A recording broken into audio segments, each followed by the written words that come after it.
This is the new Nissan X-Trail. It's a 7-seat SUV, which is kind of like an electric car and kind of not. In this review, we're explaining why and telling you the 10 things you need to know about this new SUV. But before we start, if you want to save more than £2,000 on an X-Trail, then click on the link to go to whatcar.com and subscribe to our channel to see lots more new car reviews like this.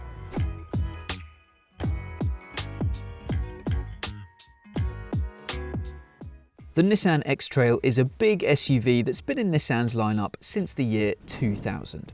It started out life as a pretty tough off-road SUV, but over the years, like lots of other SUVs of its kind, it's become much more road-focused. And that's arguably happened because of the success of the smaller and cheaper Nissan Qashqai.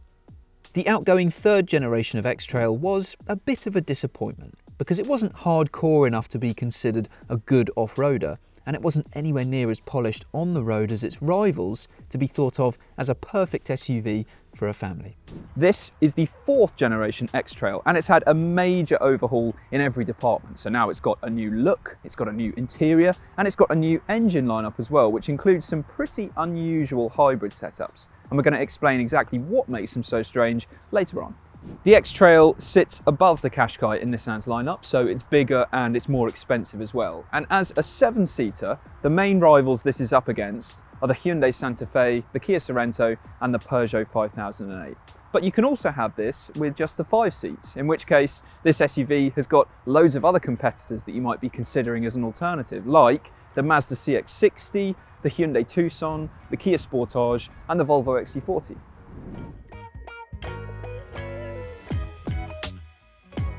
Inside the X-Trail, you have really quite a nice interior, to be honest. This is similar in its layout to what you get in the Qashqai, but it does feel like a step up, and it feels ultimately like a more expensive product, which it is. And you've got these nice soft padded materials on the dashboard. It all feels really sturdy. In fact, this is pretty similar to the very impressive interior that you get in a Mazda CX-60 in terms of fit and finish and the quality of the materials that are used. The driving position here is really good as well. You're nice and high up and you have a good view out of the car as well. Now this is a 12.3-inch touchscreen infotainment system. The system itself is reasonably responsive and it's a big screen that's positioned nice and high up on the dashboard, but the graphics are a little bit fuzzy. It's definitely not terrible, but it's just noticeable that most other infotainment systems have a kind of slicker and crisper look. The same goes for the graphics on the fully digital driver display as well. Just a little bit fuzzy compared to other driver displays that are out there. Now you get both of these on end connector trim and above, but one trim below gets a smaller touchscreen. It's an 8.2-inch screen. And one step below that, the entry-level version of this car doesn't get any touchscreen infotainment system at all. It just gets a radio and not much else, which is very unusual on a new car. And obviously that model doesn't get any smartphone mirroring, but any X-Trail with a touchscreen infotainment screen gets wireless Apple CarPlay and Android Auto as standard. What's great as well is that every X-Trail has these nice, big, clearly labelled, easy to use physical buttons and dials for the climate control. And obviously this is very easy and simple to use on the move compared to having to adjust things through a fiddly touchscreen infotainment system, which lots of other rivals make you do. The first point to make about these middle row seats is that they're very easy to get to, because these doors open to 90 degrees, which is the same as what you get on a Nissan Qashqai. And it just means that access is very easy. And it's also very helpful if you're putting stuff into the back or trying to put a child seat in there. It's a very handy feature of the X-Trail. And then when you are sat back here, space is very good indeed. You've got loads of legroom. Headroom's also pretty good. We have got a sunroof fitted to this car, so it's not amazing in terms of headroom, but it is far from cramped as well. Ultimately, a Santa Fe is more spacious in the middle row, but then that's a proper out-and-out massive 7-seat SUV. This, by comparison, is still very good. And also these seats slide and they also recline. So all in all, it's very good in this middle row. The bad news is that the third row, where you'll find the 6th and 7th seats in the X-Trail, is really not very good at all. So I've just about managed to squeeze in. Legroom can be okay for an adult, but only if you have this middle row as far forwards as it will go. And if you do that, then whoever sat in this seat won't have much legroom at all. In fact, they won't be able to fit there. But the real problem back here is the headroom, because if you're an adult, then you will not be able to sit up straight. And even if you're a child, you're going to be really cramped and uncomfortable back here. So really, this third row should only be seen as something you'd need in an emergency. And if you're regularly going to be carrying adults in the back of your 7-seater, then this is not the car for you. But if you don't have to have 7 seats, or you know that you're only going to use these every now and then, and basically they're just a nice added bonus, then this is still a really practical car because you have a very good middle row and you've also got a really good boot as well. Now, with all 7 seats in place, you can see there isn't actually much room back here. But what you can do is very easily fold these third row seats down pretty flat into the floor. And once they're down, you've got a really big space back here. So in total, you can fit 8 of these carry-on size suitcases into the boot.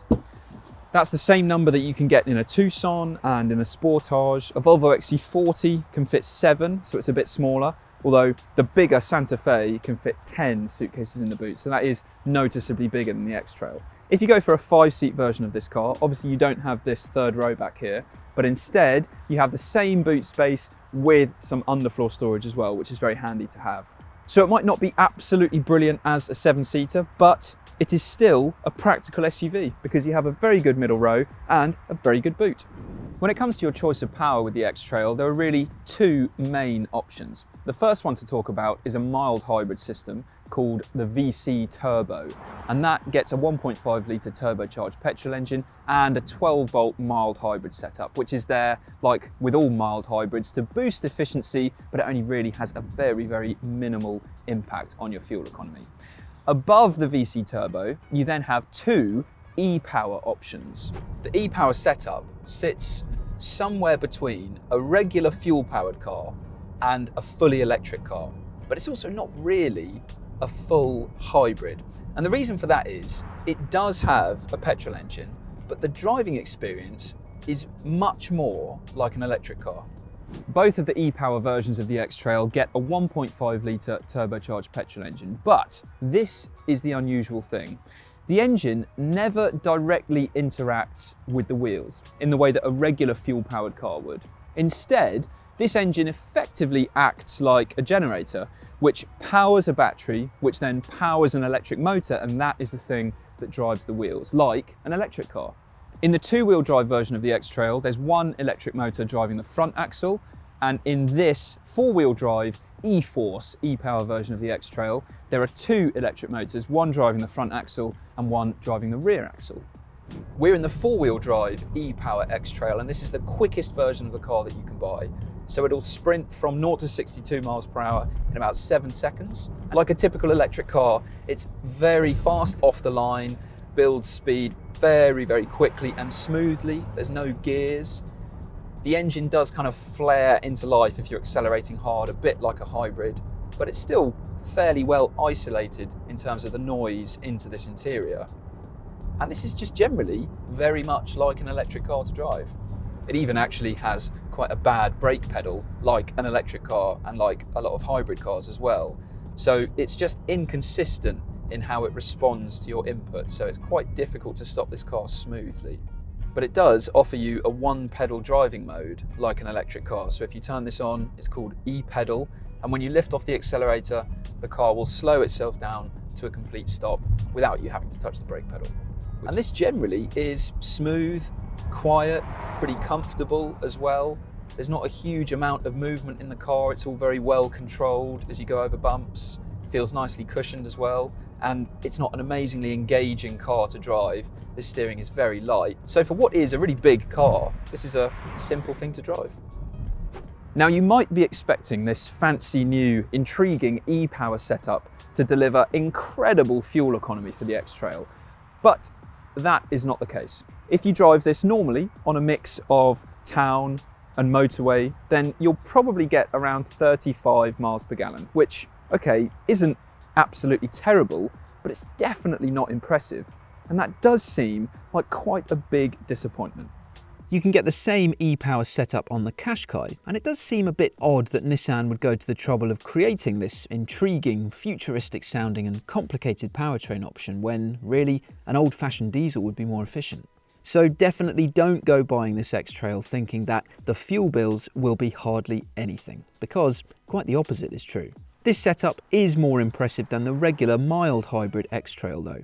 The X-Trail's pricing is quite a big range, to be honest, and at the entry-level point it looks really quite impressively low, but the thing to bear in mind is that entry-level version of the car only gets 5 seats, it gets the mild hybrid system, and the trim level hardly gets any equipment at all really. As we mentioned earlier, it doesn't even get an infotainment system.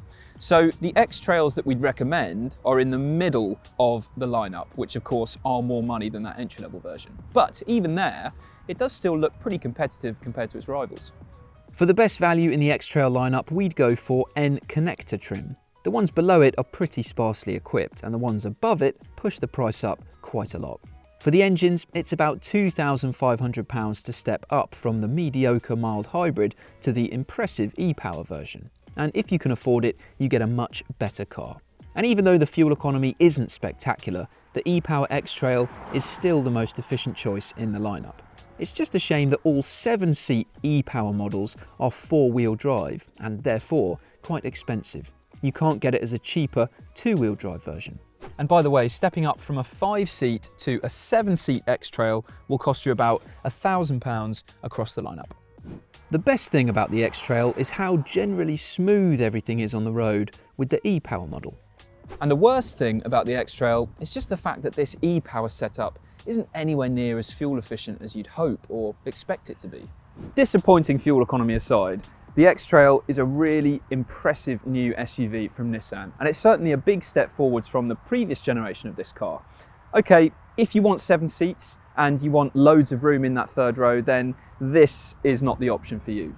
But if those 2 extra rear seats are just a nice added bonus and they're not crucial, then this is a comfortable SUV that's nice inside, really spacious in the middle row, and just generally a very good option to be able to choose from. If you want to save more than £2,000 on the new X-Trail, click on the link to go to our deal straight on whatcar.com and subscribe to our channel to see lots more new car reviews like this. But first, before you go, tell us in the comments what you think of the new X-Trail.